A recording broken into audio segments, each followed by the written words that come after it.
নমস্কাৰ, মোৰ নাম চুকুৰ আলী। কালি মই আজি ফেচবুকৰ জৰিয়তে আহিবলগীয়া হ'ল বিশেষ কাৰণ। যোৱাকালি হয়তো চুকুৰ আলী বিয়া পাতিছে বুলি এনেকুৱা গোটেই অসমত মানে চৰ্চা চলিছে। চুকুৰ আলী কথাটো বেছি নহয়, কথাটো হয়। মই বিয়া এনেকুৱা মানে মই জাষ্ট খালি আংটি পৰাই ৰাখিছো, কাৰণ মই কোনো ৰাইজক বা কোনো ধৰণৰ আমি কাৰো লগত যোগাযোগ কৰা নাই, মই কোনো ধৰণৰ কৰা নাই। আমি এইটো আমাৰ মাৰ্চতেহে হ'ব মোৰ বিয়া, সম্পূৰ্ণ কাম এতিয়ালৈকে হোৱা নাই, গতিকে মাৰ্চতে হ'ব।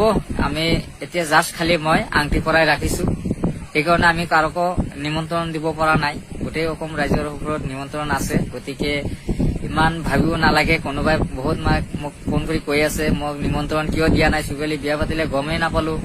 গতিকে সেইবিলাক লৈ মানুহৰ ৰাইজক আমি আহ্বান জনাও যে সেইবিলাক যাতে বিতৰ্ক ল'ব নালাগে। গতিকে সকলোৱে পাব, মই নিমন্ত্ৰণ দিম, গোটেই অসমবাসী ৰাইজৰ ওচৰত নিমন্ত্ৰণ পাব, সেইবিলাক লৈ চিন্তা কৰিব নালাগে।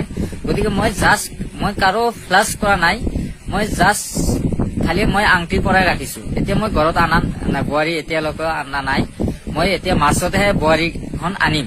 মাৰ্চতে হ'ব আমাৰ সেইখন ডিচিশ্যন হ'ব, কিন্তু মাৰ্চৰ আগত নাহিব, কাৰণ তেওঁলোকৰ আছে পৰীক্ষা আছে, এক্সাম আছে। গতিকে তেওঁ ডিগ্ৰীটো ক্লিয়াৰ হ'ব, আমি ডিগ্ৰী ক্লিয়াৰ হোৱাৰ পিছতহে আমি আনিম। ৰাইজক এইখিনি কথা কৈ মই ৰাইজক আহ্বান কৰিছো, আপোনালোকে চিন্তা কৰিব নালাগে আৰু ইমান লৈ বিতৰ্ক যাতে ল'ব নালাগে, এনেকৈ মই ধন্যবাদ জনাইছো।